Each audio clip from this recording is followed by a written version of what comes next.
আসসালামু আলাইকুম সম্মানিত শ্রোতাবিন্দুরা, আজকেও আপনাদের সামনে একটি গুরুত্বপূর্ণ আমলের ভিডিও নিয়ে উপস্থিত হয়েছি। আজকের আমলটি অতীব গুরুত্বপূর্ণ এবং খুবই কার্যকারী এবং পরীক্ষিত একটি আমল। এটি প্রেম, ভালোবাসা এবং সম্পর্ক গড়ার একটি আমল, বিচ্ছেদের নয়। অনেক সম্পর্ক আছে স্বামী স্ত্রীর মধ্যে অমিল, হয়তো দীর্ঘদিন একজন মানুষকে আপনি ভালোবেসে এসেছেন, সে বিয়ে করতে রাজি নয়, তাকে রাজি করার ক্ষেত্রে কিংবা তার পরিবারকে রাজি করার ক্ষেত্রে, সেটা ছেলে হোক কিংবা মেয়ে হোক, যে কেউই করতে পারবে, যে কারো উপরেই এই আমলটি প্রয়োগ করতে পারবে। আসলে আজকে সম্পর্কর মূল্য নেই আজকের পৃথিবীতে। আপনি দীর্ঘদিন ভালোবেসে আসছেন একজনকে, সে আপনাকে কথা দিয়েছে, দেখবেন সে কথা রাখছে না, সে ভুলে গিয়ে অন্য কাউকে ভালোবাসছে। বিশেষ করে এরকম অনেক নারী, অনেক মা বোন আসলে আমার সঙ্গে যোগাযোগ করে তারা সবসময় এরকম কান্নাকাটি পর্যন্ত করে আসে যে আমি দীর্ঘদিন একটা ছেলেকে আমি ভালোবেসেছি, সে আসলে রাজি নয়, এখন আমাকে বিয়ে করতে চায় না। তাদের জন্য এই আমলটি খুবই কার্যকারী হবে। এমন ক্ষেত্রে ছেলেদের ক্ষেত্রেও ঠিক এরকমই। কোনো নারীকে আপনি ভালোবেসেছেন, সেই নারীকে আপনি বিবাহ করতে পারবেন, তবে অবশ্যই ভালো কাজের জন্য এটি ব্যবহার করুন। এটি যে কাউকে করানো যায়, যে কাউকে ঘটানো যায়, যাদের সাথে আপনি মনে করেন যে তাকে আমার জীবনসঙ্গী করলে আমার জন্য উপকার হবে, আমার জন্য ভালো হবে, তাকেই আপনি করুন। অন্যথায় করতে গেলে আপনি নিজেরাই আপনারা গুনাহগার হবেন।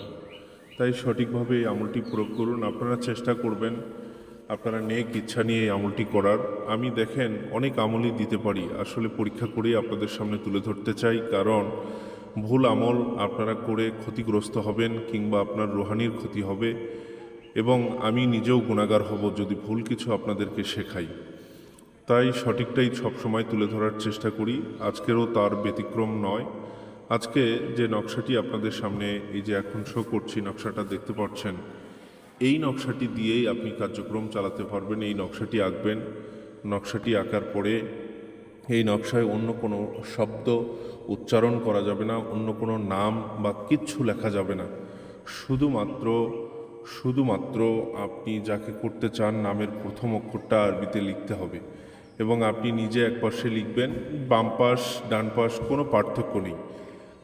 আপনি ধরুন ডান পাশে আপনার নাম লিখলেন, বাম পাশে সেই ব্যক্তির নামের প্রথম অক্ষর লিখলেন, আপনার নামেরও কিন্তু প্রথম অক্ষরটি লিখবেন, অন্য কিচ্ছু লেখা যাবে না।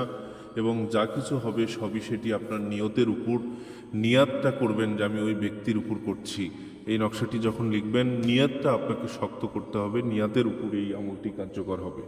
তাই নিয়াতের মাধ্যমে এবং নামের প্রথম অক্ষর লিখবেন। এমনও আছে যে নামের প্রথম অক্ষর না লিখলেও এটি কার্যকর হবে, কারণটা হচ্ছে যে এই আমলটাই হচ্ছে নিয়াত। হ্যাঁ, নিয়াতের উপর আপনি নিয়াতটা যদি ঠিক রাখেন, আপনি যদি আপনার উদ্দেশ্য মনে মনে যদি ঠিক থাকে, তাহলে অবশ্যই কার্যকর হয়ে যাবে। এটি লেখার পরে আপনারা একটা মাদুলিতে করে আপনারা বেলগাছে অথবা শিমুল গাছে আপনি ঝোলায় রাখুন। এটি যত নড়বে, যত চড়বে, সেই ব্যক্তির মন তত আপনার দিকে আকৃষ্ট হবে।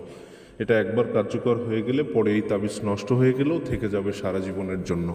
আজকের পর্যন্ত এই পর্যন্তই। আপনারা সঠিকভাবে করুন, আমলটি সঠিক, তাই ভুল কাজে ব্যবহার করবেন না, এটাই আপনাদের কাছে আমার অনুরোধ।